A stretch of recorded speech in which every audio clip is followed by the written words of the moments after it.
Hi everyone. I wanted to choose honey as a case study for you because it has a lot of personal significance to me.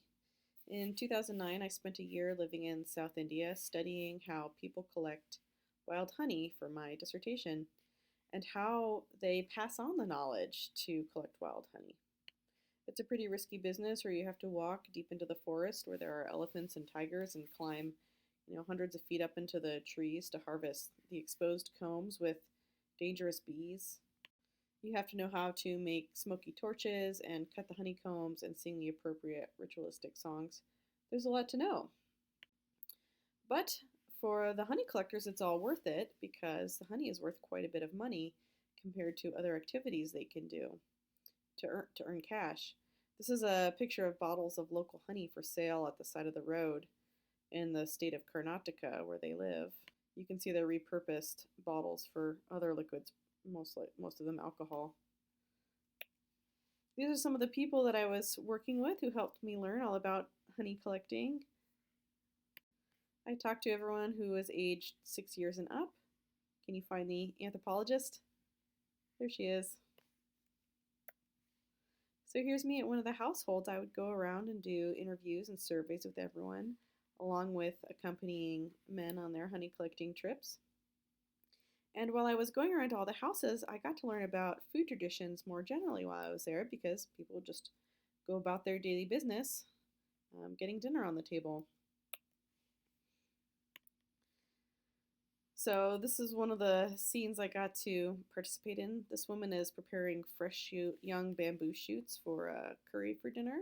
You can see her using this curved knife to shred up the young bamboo, and she's out in the plaza in front of her house, where cleanup's really easy. You just sweep up the shavings, and it's nice and bright, lots of light to see by. It's a great place to cook. This young woman is making a spice paste for curry.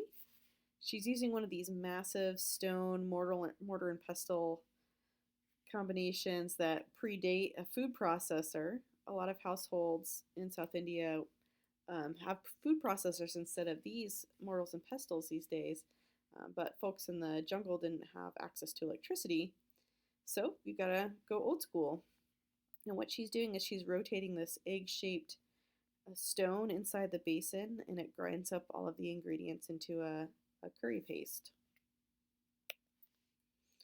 These are some of the local spices drying and curing in the sun. You can see black and white peppercorns, green cardamom in the back, some coffee beans, and in the middle and the front, a type of bark that's drying in the sun. People grow all of these spices in the gardens around their homes and oftentimes harvest and cure them for home use, as well as sometimes selling on extra to local markets that funnel into international distribution of foodstuffs. So these women are working in one of their fields harvesting ginger as a cash crop to sell at a local market. Local middlemen will buy produce from small households like these and sell them on to larger producers, distributors. A colleague of mine in the area was tracing coffee production by these households and found that women like these were harvesting coffee that they had grown, and it made it all the way into the international market and into instant coffee blends like Folgers. So if you eat ginger, it might have passed through hands like these at some point in the production process. Here's some men taking a little tea break from their work in the tapioca field, also sold on as a cash crop. And here's me, ankle deep in mud, helping with planting rice during the monsoon season. This is a really crucial household crop, both for consumption and for selling. It's usually a male activity to plant the rice, but they let me help. It's planted during the rainy season, so this is a nice sunny break for us. Anthropologists try to do something called participant observation, where we observe what we're doing while we're doing it, so you really get a lived-in experience of what it's like to do something like plant rice, be bent over with your hands and feet in the mud for 8 hours a day. But it was quite fun. We were singing songs while we worked, and there was Definitely an aspect of group solidarity while the rice harvest was going in. A lot of the folks that I was learning about honey collection with also participate in selling wage labor to local farmers who grow a lot of coffee. And so this is me helping to weed the shade grown coffee plantations here as part of my participant observation in local labor practices. A lot of indigenous folks, like these people, will sell their labor to earn cash for things like school fees or medicine or to be able to buy material goods. I was not a very good laborer, although I tried hard. I only accidentally cut one intercropped pepper plant with my weeding machete that you can see in my hand there. But food is very important in this area ritually as well. So here are some local offerings. You can see the bananas and the coconuts put at the roots of this tree. This is an important tree where a goddess lives in. And you can also see some ceremonial red powder and some burnt offerings happening as part of the appeasement of this goddess. Food was also very important socially, with people hosting communal feasts at certain ceremonial times of the year. So big men in the villages, men who ascribe to some social importance, will raise and donate pigs for the feasts. And so you can see this one here is being shaved of its hair before they're going to butcher it. And they're doing it in the river because you can wash all the hair off. So here's the different cuts of that pig being prepared for cooking. You can see everyone's getting pretty excited about the coming feast. And here it is. People sitting around with their banana leaves in front of them. And the helpers will go along with buckets and ladle out the rice and the soup and the curry. Here I am waiting for my turn, ready to eat with my hands. I have to say, when someone scooped a spoonful of cubed pig fat onto my heap of rice, I was skeptical, but it's easily one of the most delicious things I have ever eaten. But what I was really there to study was honey collecting. Like the other crops like ginger and coffee and tapioca and rice, honey is harvested for both use and for sale. And in the forest here, there's actually 4 different types of honeybees. From the giant Apis dorsata, that's about an inch long, that make huge honeycombs that hang high from tree branches, to the tiny stingless honeybees that make just barely a kilogram of honey a year and live in tiny sticks and twigs. I was there to study how people pass on knowledge about honey. So you can see here a son sitting with his father at the local shop while his father's telling me about the different kinds of honey in these honeycombs. You can see the boy listening in. But a lot of the knowledge needed to collect honey is experiential knowledge, like climbing trees. Because these men are semi-professional honey collectors, and the honey, a lot of the honey is made by the bees, 100 to 200 feet up in the trees. There have to be expert tree climbers. So from young ages, boys are practicing tree climbing, and they play tree climbing games, kind of like Hot Lava Monster. And they also use these skills for pruning the trees and climbing up the trees to prune them in shade-grown coffee areas. Some of the trees where the bees make their hives year after year have these notches grown in them for footsteps. So as you cut the tree and it heals, it grows a little further out along these knobs, and then it's almost like a living ladder up the tree to harvest the honeycombs. People are very much interested in sustainable harvesting because they do say there has been a decrease in the bees in the forest here. And so they're beginning to practice harvesting only parts of the hives and leaving some for the bee colonies to rebound in future years. Although it's hard because there's no privatization of forest honey, so you can't tell other people, hey, leave that bee, I'm saving it for next year.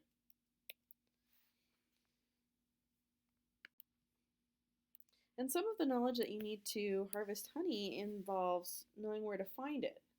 So this man is harvesting from a smaller bee called Apis mellifera, It resembles the western honeybee that you're familiar with, and they make their hives in hollow tree trunks that people then cut open to harvest the combs. So you can see here this man is pulling the combs out and putting them on the lower left of the picture. This is what it looks like inside the tree trunk. Some delicious fresh honey with all the bees in there. And some of the extracted honeycomb with the bees. You can see this kind of bee here. Looks like the honeybee you're used to seeing. Sometimes the trees have to be climbed to get at the honeycombs here too. This is a different honey collecting event. A lot of the honey is eaten straight away, and sometimes the combs are kept home, taken home to the collectors' houses for consumption. But you really can't eat too much raw honey. You just start to feel sick, like maybe a bite or two. Honey collecting is often done in groups, although in this case, these guys are actually trying to take the hive out of this termite mound. Bees often use old termite mounds to make their hives in as well. And they're trying to move it into a beekeeping box that you can see here. These types of Western style beekeeping boxes have been introduced as part of a development program in the region. They have been mildly successful because it actually takes a lot of knowledge to find the bee colonies and to transfer them into the boxes. So this man is holding a handful of bees and he's looking through them, trying to find the queen to make sure that she gets put in the box so that the rest of the colony will follow her and settle into the beekeeping box. The picture is pretty foggy because this happens during the rainy season and it's just so humid. You can't keep anything dry. So taking a little break under the umbrella, clearly having no fun at all this honey collecting event. This is an older man with a beekeeping box near his house that had a colony living in it. Now all of the knowledge needed to find the bees and climb the trees and make smoky torches and cut the honeycombs, all of this is considered to be traditional ecological knowledge. We talked about this already during our food and medicine lecture. Traditional ecological knowledge, sometimes also called local ecological knowledge, is knowledge about local ecologies and environments that is passed down through generations that can provide many positive returns to individuals. So some positive returns to honey: calories, sweetness, money. A lot of traditional ecological knowledge increases people's nutritional profiles and health, how they deal with climate change and pest infestations, weather shocks, and manage natural resources like honey. If honey is declining in the forest, how are they going to manage this using their traditional ecological knowledge?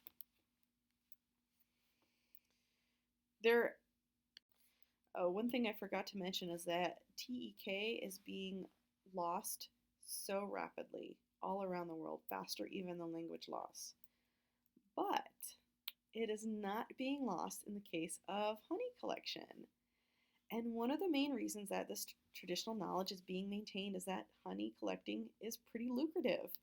You can get about as much for a kilogram of honey as for a day's wage labor weeding coffee plantations by hand. And let me tell you, it's hard work. And some of the larger hives can have upwards of 20 kilograms of honey. That's not bad. So if you go out during the rainy season and have a successful week, you can make a month's wages. Why is this honey so valuable? Because people think forest honey is curative. People living in the towns and the cities nearby will pay a premium to purchase forest honey. Beyond the remedies that we talked about already, like the antibacterial properties that can help suppress coughs and cure sore throats, and you can put it on wounds, forest honey is thought to have properties like Manuka honey, where it somehow increases your overall health and vitality. And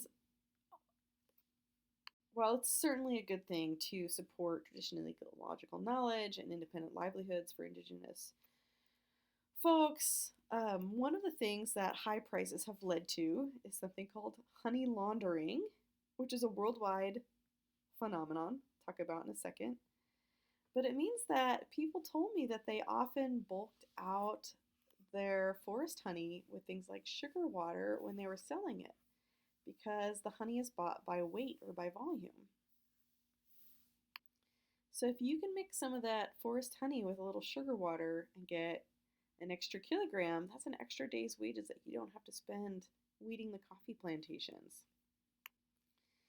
And the honey from the stingless bees that make the smallest amount of honey was especially desirable for its curative properties. If I were to go back again and study honey collecting, I would be so interested to know how people are making decisions to collect and sell honey to the local markets. And this is happening everywhere. Honey is the third most faked food in the world. Any guesses what it's behind? The other two most fake foods? Milk and olive oil worldwide, top two most fake foods, which are also often sold by weight or volume. We eat more honey than we used to 20 years ago. Honey consumption in the US has actually doubled, while domestic supply has shrunk by about 35% as honeybee colonies are decimated by diseases, and honeybees are also put to other uses like pollinating food crops, especially almonds. So we have to import a lot of honey from all over the world, which means that we have to regulate our imports. Because if folks like those I was living with in South India can adulterate honey, how much more likely is it that a product in such high demand in the US is also being adulterated? It's really hard to screen for fake honey or honey mixed with other stuff. There's lots of high-tech tests like mass spectroscopy, nuclear magnetic resonance, carbon, analyzing the carbon structure, DNA tests, but it's really hard to keep up with fraudsters. It's just impossible to test it all, especially when the guidelines by the FDA are really hard to enforce, especially regarding additives. So the FDA defines, Food and Drug Administration defines honey as a thick, sweet, syrupy substance that bees make as food from the nectar of plants or secretions of living plant parts of plants and store in honeycombs. They pretty much copied this out of Webster's dictionary, and it's really imprecise, especially because honey is actually processed by bees several times before the raw natural honey that you get from a honeycomb is completed. So fraudsters are tempted to harvest early where water content is higher and also mix in additives that can't be detected to bulk out their honey and get more for their money. So one of the reasons why I wanted to do these case studies for you is to take you through some of the aspects that you might think about for your signature assignment recipe. Now, this is not a perfect demonstration, but I did want to talk to you about the recipe that I made. I chose to make a recipe that included honey.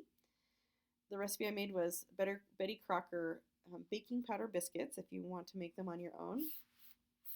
This is a recipe that was given to me by a friend that she got out of the Betty Crocker cookbook and actually changed to include honey instead of sugar. And I made it this week because I couldn't find bread flour in any of the grocery stores, so I couldn't bake bread. But you can make baking powder risen biscuits.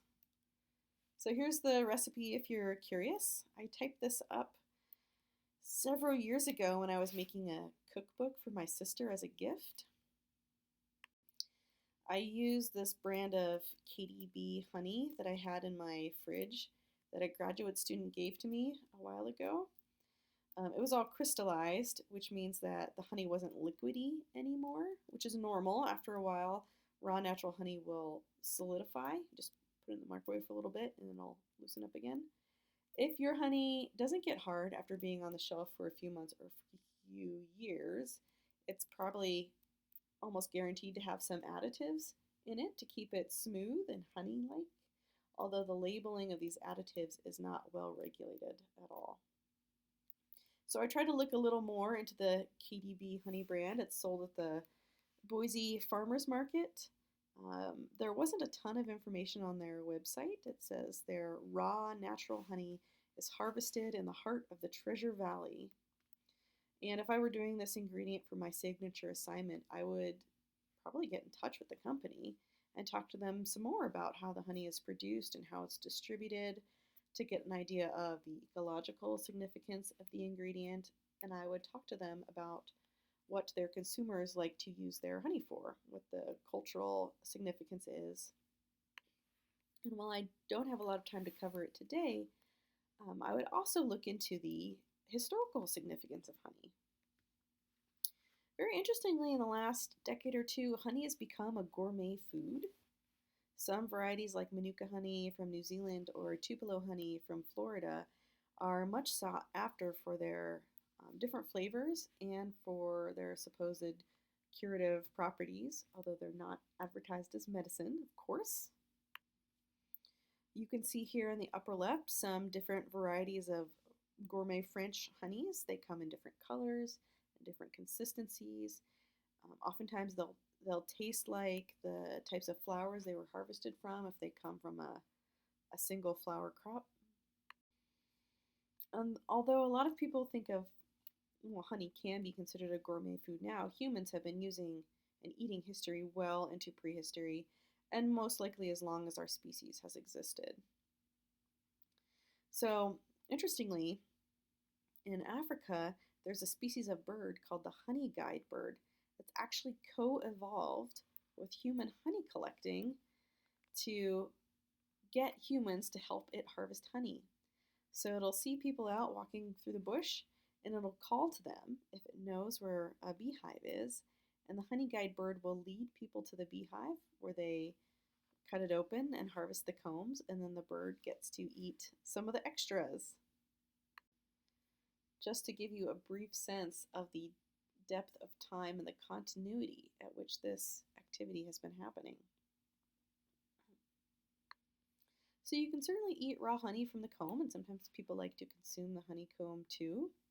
You can use it in baked goods like I did as a sugar substitute. One of the oldest recorded uses of honey is to ferment it with water and yeast to make mead. And that's what this glass of it is of in the lower left. But a lot of times people just like to add the raw honey to foods that have already been prepared, such as cut apple slices or a piece of bread, or oftentimes in drinks like tea. I went to a really fancy wedding a few years ago, and the must-have thing on the cheese board was raw. Of course, we're having a cheese board, but raw honeycomb on the cheese board was the special thing. Now, unfortunately, I didn't want to cover the whole history of honey because it is so long, or even all of the cultural significance, because I wanted to spend more time to tell you about these other food traditions from my time in South India. But when you write your signature assignment, it requests you to think about the recipe you're making and an ingredient in particular. When I was thinking about this recipe, I realized I haven't made biscuits in years. So there was certainly something special about this week where I was home and needing to prepare my own food. But it really made me realize how personal this recipe is to me. I'm in this middle of a chain of transmission. I got the recipe from a good friend who taught me so much about baking, and I handed it on to my sister, who now makes the recipe. I cooked it with my daughter this week, using a local honey that was a gift, and the honey shares my name. I really surprised myself how connected this recipe makes me feel to friends and family, my local food supply, but also as a part of this tradition of eating honey that goes back hundreds of thousands of years and that occurs all over the world. So if I were to write this up as my signature assignment, I would definitely focus a lot more on the honey that I got and the local cultures and histories of honey production in the Treasure Valley and the ecological process of attaining and transporting the honey. I encourage you to choose an ingredient that speaks to you and that you'd like to learn more about. Where did it come from? What does it mean? So that you can also feel a part of these traditions and cultures and histories. Because we didn't learn our food traditions all in the last generation.